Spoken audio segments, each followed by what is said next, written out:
last softball day of practice and evaluations in the books now. Pads come on Monday, and the evaluation process is going to accelerate incredibly from Monday on. Now, we lost Jalen Ramsey, and it's all over from it's not a big deal to we're doomed. And, you know, we're hearing all kind of talk about total evaluation at this stage. And I don't think that's effective. Ultimately, somebody's going to be right. Either we're going to succeed or fail. And somebody will say, see, I told you. But really, if you're not evaluating each piece accurately, then it's a 50-50 roll. So, if you go over the last 10 years, what's your 50-50 roll? And this is not to denounce anybody's evaluations, because there is going to be a segment that's totally right and a segment that's totally wrong. We will see. But the Jalen Ramsey thing is critical. I'm going to cover today's practice and some little news around it. But I want to open up with this first quick. Chris Grier is in charge. He set everything up. His hand is in the pie more than most GMs. Will that be good? Will that be bad? We'll find out. But this is the critical eval. Chris Grier, what he's done to set this thing up. And we have to allow it to play out to be fair evaluators. And the Jalen Ramsey injury, whenever he returns, December, maybe not December, I don't know, whenever he returns, it is not an excuse to say, well, we need another year to eval. No, this is the year for evaluation. It's the peak talent level, and Chris Grier deserves huge props if this plays out and is successful. And Ramsey will not inhibit it. It would make it easier to succeed with Ramsey, 100%. Whatever you want to say about the guy, he's a good cornerback and an upgrade. His loss is a hit. But when you go and see how guys are responding, you look at what Vic Fangio's had over the years, this is one of the best, probably the most talented, if not one of the best top two defense. Maybe 2018 Chicago, you might want to say, maybe that's in this. I still would say this is more talented. So Fangio has enough to get it done. This defense is going to be good. Look what we did last year with the 32nd or whatever it was, pass defense on third down and total, whatever. It was garbage. So Fangio's got enough as long as X stays healthy. If X goes down, then Fangio gets a little bit of a push for his eval. But overall, Chris Grier decided to bank on X, who's got the injury history and older. He went with Ramsey, who I thought was a good move to go for Ramsey. How could you not? But that was his decision-making. So while Fangio might get off if something happens to X, prayerfully not, Chris Grier's eval should not get a reprieve until the end of the season, when he justifies himself, if he does, with his build. So let it play out. Ramsey is not an excuse, because I haven't talked about this in a while. I believe this team can succeed. I believe it has the tools. But if it doesn't and it falls short, there will be the usual voices stimulated by the Dolphins public relations machine to say, well, there's this excuse, that excuse, next year's going to be. No. This is the year. And let's do today's eval, and then tomorrow we'll really start it. I believe we have what it takes, and it has to get done. No excuses. 2023, the no excuse season, okay? So, guys, be hopeful. The DBs are bouncing back and responding to a big hit. Brought in Eli, I'll get in that to a minute. Now, I want to give you a little thing here. I've been told by some viewers and by the guys that work in the background over here, likes, subscribes, comments, and views. That's what makes the show go. I love to do what I do here. I hope I provide good content for you. But all the likes, all the subscribes, all the comments, which I love the most, and views is what makes this channel go. So please keep helping out with that. Appreciate that. Now, Zach being in the building. Going to touch on that quick. I love Zach. He looks great, doesn't he? See how cut he is? He is in phenomenal shape. And he abused that guy put on his body. It's amazing to see him in that great of shape. I loved hearing from him again. I love seeing him at the podium. It made me feel young again. I am so happy. And it's a major reason why, whatever you think about the Dolphins' leadership, you like him or you don't, Zach Thomas deserves a good season to back the awesomeness of him going into the Hall of Fame. I love Zach. Love talking, hearing him talk about Maui, the battles, and how awesome. Jets fan, I want to say thank you for Maui. Maui is an awesome guy, and he played a little piece in getting Zach here. So that was a great, great moment. Now, Cook, you can see here, he's visiting the Jets. I think he's a Jet. I don't think Dolphins are in play for it. I've been saying that for a while. I kind of was thinking he was coming here a little bit when I realized how bad the market is. But you don't do a public relations thing like that without it being pretty much a done deal. So the whole Cook story will thankfully end. I think he's better off with the Jets. I think he'll be more successful with the Jets with the style of offense they run. If you go look, see what he does, he needs an offensive line to give him some space, to give him holes. And that's going to tie into the next back.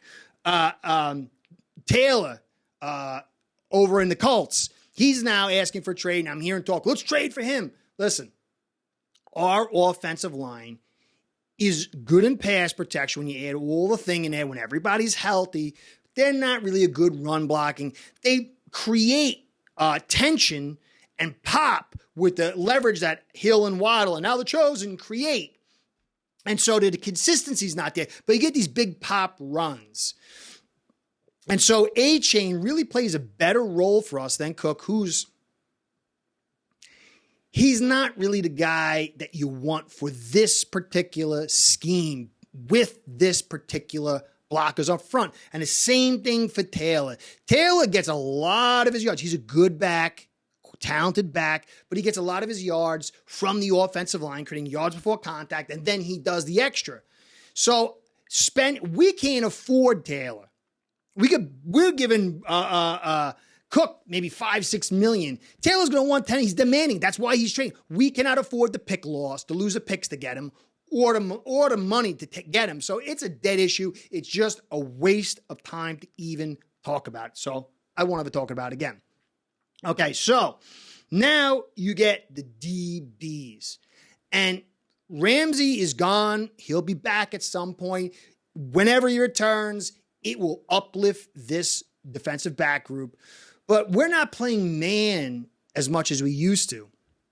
And so that elite talent of, Ramsey, who's still fast, it's nice to have it, but it's not as essential when you add in the pass rush that we have. This defense is going to be ferocious with or without him.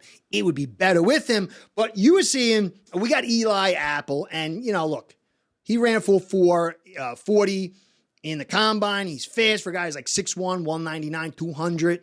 He's got physical talents. He makes some plays. Bengals went to the Super Bowl with him, so he's not a total dead weight, but he's very inconsistent. He's always been inconsistent. He's a backup. He's an experienced guy you could put on a roster to kind of pull this thing together. You don't want him starting long term. Nice addition. Not certain if he'll make camp if some of these other guys step up. That's for that. But Cater, who's the guy that I'm really been riding for a while, Cater is so good. And I think fans appreciate him, but this guy is going to be excellent. He had a very nice play where he was one-on-one with Hill and managed to corral him in. That's a difficult spot to be in. Cater is quick. Cater is physical. Cater is strong. Cater is very, very talented. A very smart guy. I commented on the channel. I think he played big time ball. He's like, he feels he's better inside in the slot, and he could be a star there. Outside, he's not as good. I'm not really as proficient at the DB situation. I got to do. He got me to go do my buffing up and really research it. I think either or. I think inside is a little weakness, outside is a little weakness because of his lack of top-end speed. But did Cater drop some weight? Did he work on his speed to get that little bit extra? I don't know. We'll see. Something for you guys to think about. But whatever Cater does, a good guy, Luke, is always commenting. He calls him Darth Cater. I like it. And I think when you see this guy play physical inside, I think that's a good name for him. Now, Trill Williams and Brandon Jones, they're back. Non-contact, but they're back early. And Trill Williams did show some stuff. I personally think that Trill Williams is going to get a really good shot now. He might not have got the same kind of shot, but we'll know exactly what he is and know what he is early. And it would be phenomenal if he could step up as well. Brandon Jones, I'm looking for him to get back. So that's good news. Now, Noah, he had his little story. He was interviewed and he said, look, I did one thing in college. I did another thing when I got here. And it was a long, hard road. But now I kind of see what it is. Now I got it. Great story.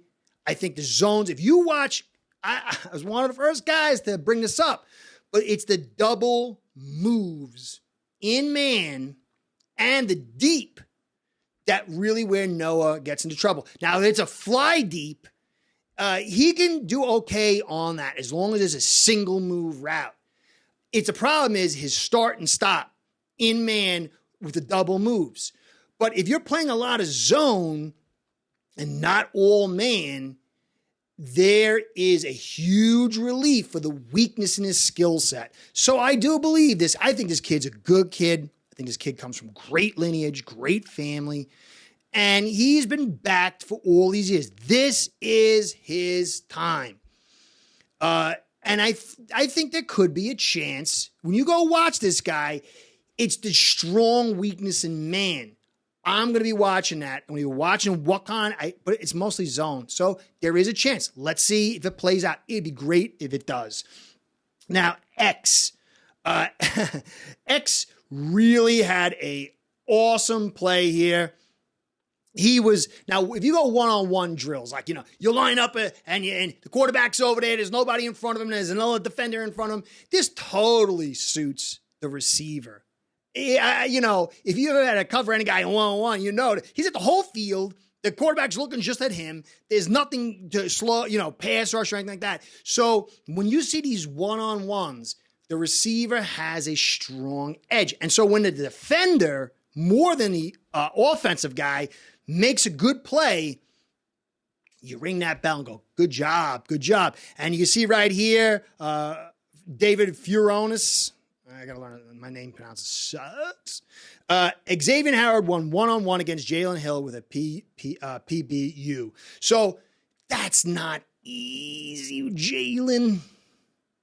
And Howard, it's been a physical problem. It's the knees, the groin. I keep seeing sign after sign that this guy is looking really good, bounce back season. And if he does bounce back like he was 3 years ago, 3 years ago, you're not going to really miss Ramsey too much. Now, if you had him bouncing back and Ramsey playing great, it would have been mind-blowing. But if X plays like he does, there's no more injuries, this secondary, along with this pass rush, will be ferocious. Now, for the front guys, you don't just talk about your secondary without talking about your front, and you don't talk about your front without your secondary. So you've got quality guys in this backdrop. Ace Per Head's betting software is the premier white label platform for bookies to manage their players and grow their sportsbook operation. Click the link in the description below to get set up in minutes. Ask for the Curtis promo and get a special introductory discount. Now, Agba blew up Saubert and got a tackle. He had some pressure. And so Agba is showing some stuff. He's showing life that really, if this can continue, it's going to be a big piece to help offset the loss of Ramsey. Now, Saubert, I might be wrong. I'm not saying I know everything. I got my opinions just like you, and I'm adamant in it. But to me, the blocking unit of the offensive lineman is, the key. But the tight end group is a huge, huge piece. And by how the tight ends block, it really changes the tone of how many guys you can put into routes and how you send your help to help the offensive line. And I want to see Salbert getting some rave reviews on his blocking. To me, tight end is critical. So I was happy and unhappy about that. Now, Phillips, he's back. I took a couple days off because I think he got stepped on, and he tracked down A-Chain. This guy's he's a stud, man. Tracking down A-Chain. I didn't see it, so I don't know, but that's not easy. Channing Tindall was beat by Gaskin for a touchdown. I don't know. It's just a blip on the radar. I'm here to say I don't know what that means. It's just one more data point. And then Malik Reed, who I said fans definitely got to keep their eyes on, is starting to boop, boop. He's like, it's like the radar. It keeps blipping faster and faster as like something gets closer and closer. Malik Reed is starting to flash brighter and brighter. And that's why this front that we got, all that talent, is really the main reason why Jalen Ramsey is not going to be an excuse. There is plenty of talent here for him to do what he has to do. Now, Long, looking good, had a nice sideline to sideline. Every report I get is this guy is what we all thought he was, and I kind of touted what he is. Best linebacker we've probably seen since Zach Thomas in all regards. Mostly the instinctual, reactive, play dissecting type way. Long is special in that regard. And so it was great to hear that. And then last, Christian Wilkins is looking for major money. And every single day, his ability to get after the quarterback and make plays is just there. Now, it might descend come the season, but I think he's on a mission. I don't think he's going to accept any other contract if something he thinks he deserves. And he's going to go out and dial it up and have an amazing year in both the run stop and pass rush and put his price sky high. That's great for the season, but it's bad for the Dolphins' checkbook come next year. But I'm happy with it. Wilkins, every single practice is dominating. Now, the bad side is that, I'll get into that with the offensive line. Let's save the offensive line for next. Great news is Wilkins is going to have a great year. I think this guy is going to have an epic season. Now, want to give a shout out to you guys. I appreciate everything you guys do. There's lots of places you can go. So when you stop by here, I'm grateful. But I also want to give a shout out to Ace Bread, my sponsor, before I do the offense, because without the two of you, this show ain't going down. All right, so offensive line and offense. Tua's looking good. He's making some big plays. He had the 75-yarder. Some people say it was a little bit in front of him. He would have taken it. It was a little short, but still throwing these balls the way he does is enough to do what he needs to do, and that's it. So we keep seeing good news from Tua, not just on the long ball, short ball, no bad days really. And then the offensive line is going to set it all along the tight ends. I got to do my stat thing and come up. I'll get that to you, and you'll see clearly from last year how this is with my own stats. Blockers per play and receivers en route. Eichenberg is beat continuously. Hindenburg is beaten continuously by Wilkins, which in itself is not a bad thing because Wilkins is a stud. But if you're the guy to be the left guard for this team shooting for the conference championship or more, you're going to be facing guys like Wilkins, and you can't be beaten like a drum daily. We'll see when the pads come on. We got to add that in there. We got to add in the talent of Wilkins. But this is not there's no signs at this stage that Eichenberg is morphing out of Hindenburg. So we'll see how that plays out. Now, good news, Wynn is back. He's not practicing yet. He's going to be a swing guy, left. They say left guard, left tackle, right tackle. We'll see what he does. We need the help. Tehran is going to miss a couple more weeks. No big deal. But in a sense that fans who are watching this need to understand that when Tehran comes in, all of a sudden things are going to be a lot better. And you got to remember that. People forget very quickly. When Tehran's out, this offensive line is one offensive line. And then when he comes in, it's another offensive line. So whatever we're grading this offensive line at, it's really the best way to grade it is what happens if Tehran's not in. Because when he comes in, everything will boost along with play calling and trying to protect and all this other stuff. So we'll with that. Now, a good news that's very surprising to me is Hayes was doing well by reports one-on-one in the blocking drill. Now, I don't know who he was going against. I don't see it. But this is a report, and I'll take it. I'll take any time I got an offensive lineman picked that late that is showing something good. I like that. Let's see you continue. Remember, Lamb was being touted the first 2 days as, wow, this guy's, and now he's crashed like nosedive like a lawn dart into concrete. So you got to let it play out, but you can't neglect a good sign. That's a good sign. I hope for the kid. I hope for the Dolphins. I hope for my PTSD watching, offensive line film that his kid rises and he's a star. We need the help. I got to try to get this scrimmage. I want to see stuff because I'm not hearing about Jones. I'm not getting enough. I'm very curious, especially on the offensive line. So that's the full package of what kind of came out today, at least from my report. There's a lot of other stuff out there. Not going to cover it all. But guys, this DB group is going to be good enough. The offensive line, supporting the whole team, that's the big question.